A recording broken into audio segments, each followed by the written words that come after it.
What's up guys, Drew here. Today I am doing a working that I just saw last week on Azrael, Angel of Melancholy's channel. I am making spirit powder. Now I may call it spirit dust because that's just what my brain wants to say, so if that comes out, just know that I mean spirit powder. I am not going to walk you through a full how-to with this video because obviously Azrael already has that.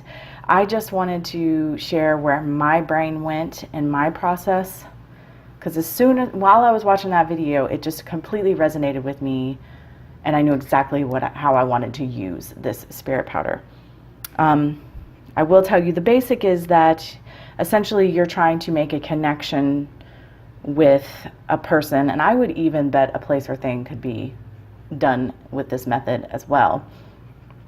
But you're essentially trying to make a connection with something that you may not have a connection with, someone that you don't actually have a connection with. And like I said, if you're interested in all, go check out his video. He explains exactly what it is and why you would want to do it, and obviously how to go about doing it. Okay, first I am going to light my Ancestor candle. Now I have a cauldron for burning. This is not the one that I usually use for workings, but it is my original cauldron and I've used it many times. I did wipe it out though, because for this purpose I don't want other ashes mingling in. I have rum. He said alcohol, spirits of any kind, I would think. And I use rum in my offerings when working with deity or ancestor or anybody who requires that kind of thing. So obviously that's where I'm going to go. I have a small bottle that I will be putting my ashes in. I have some parchment, and of course you can use anything that you have on hand. The reason that I have this nice tea, coffee stained, crinkly parchment is I was going to originally use this in my grimoire, but then I realized it would be best for me to just do it on the computer and print it out. So that went out the door, and so I have tons of spell parchment paper now. I'm going to be using a brown marker because I associate the color brown with family and home, and for me this working is dealing with an ancestor. I also have this tiny funnel and this skewer because this bottle opening is very small and I need to get ashes in here. And this is one of those little funnels that come with, like, if you have an oil burning lamp, that kind of thing. And I keep these and I use them in my magic. And the skewer I will use to help push down any ash that wants to get stuck and not go through. I have this spoon for scooping out the ash, and obviously I have matches and some sealing wax I'm going to use to seal this bottle when I'm done.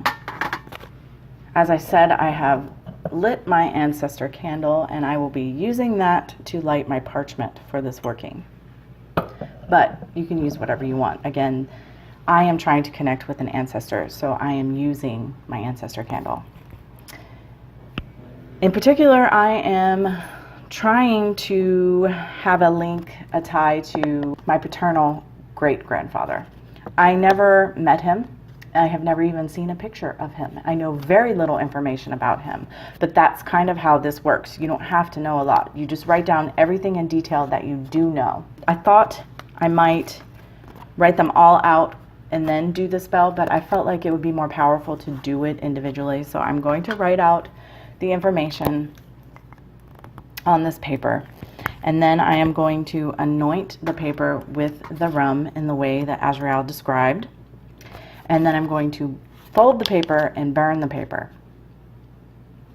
I'll do that and then we'll get to the next step.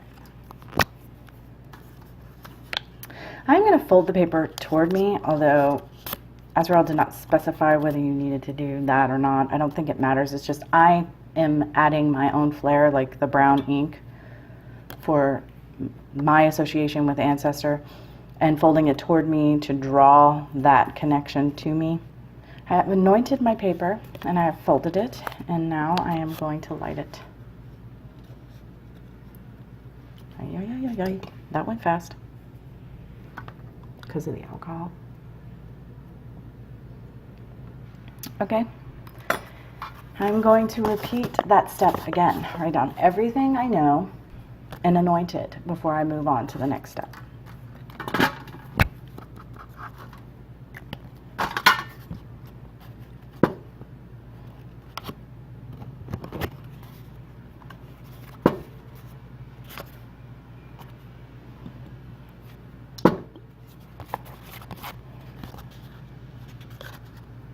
This time, before I fold my paper, I'm going to retrieve the ash from the last paper and put it inside.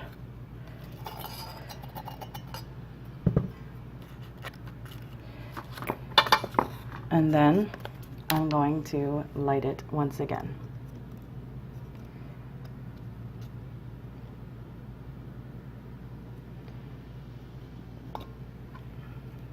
I have my door open, so all the smoke is not a problem. It is nice fall weather here, finally. Can sometimes take a while to get to that point where I live. I'm going to move on. Once again, write everything down. And I'm going to repeat this process 9 times. Now I have taken this working and sort of made it my own. That is how I practice magic. If it doesn't resonate with me, if it doesn't make sense to me, it's not going to work. So I work with the things that I understand, that make sense to me, that I'm called to, that I've been given guidance for, what have you, and sort of adapt things on my own. So I'm taking it a step further. I am going to be making this little bottle with this spirit powder, sorry. But I'm going to do that, obviously, my way. I want to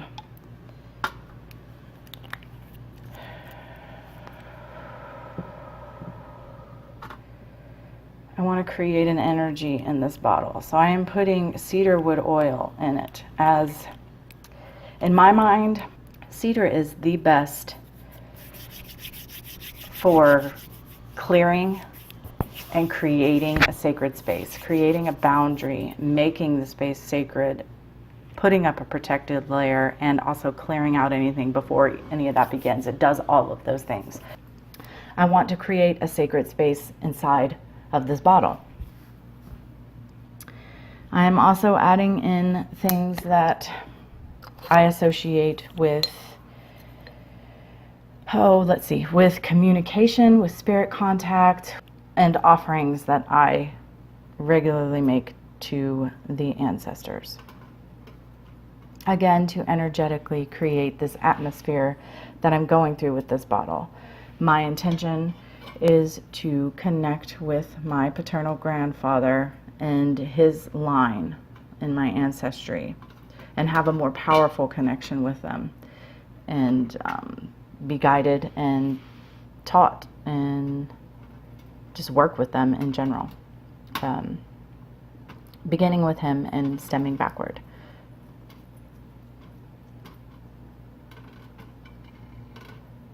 So this little bottle will end up living on my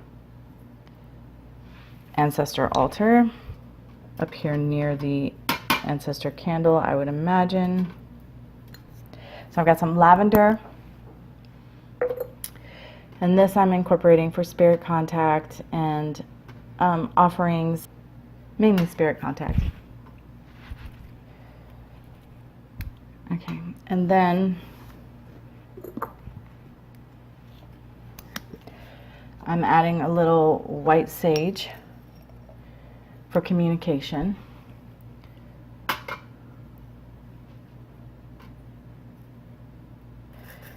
And next I'm adding mint and tobacco. I'm adding those purely for an offering. They are 2 things that I regularly use to make offerings to the ancestors. tobacco, rum, mint. I use other things too, but my mint I have grown myself.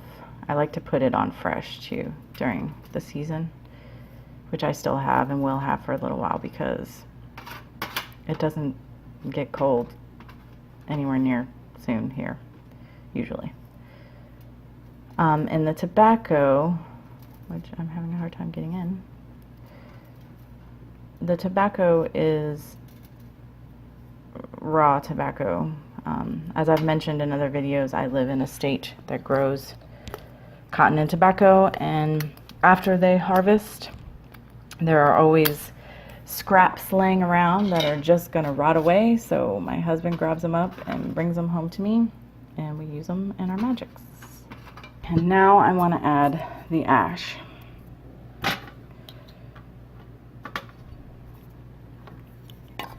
Now I could have just done this in a way that it was all mixed together, and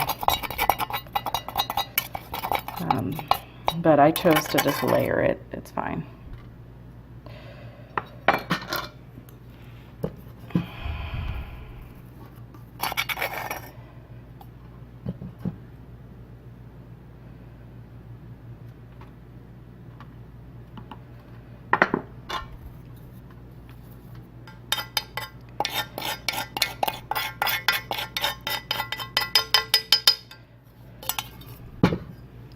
I have one little piece that didn't fully burn up, and sometimes that would bother me, but since I went through 9 steps, it doesn't really bother me.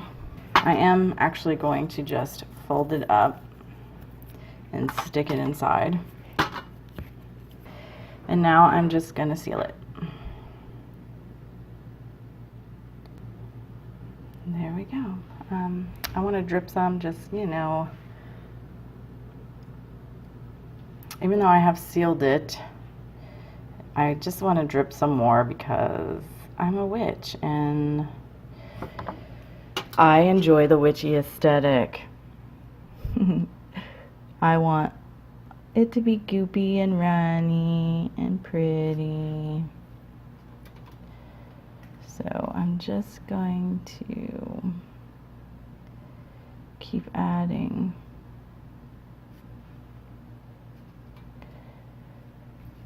A little bit more wax until I'm happy with exactly how it looks. And there you have it. My spell bottle created with spirit powder for connecting with my great-grandfather. All right, guys, as always, thanks for watching and much love and gratitude.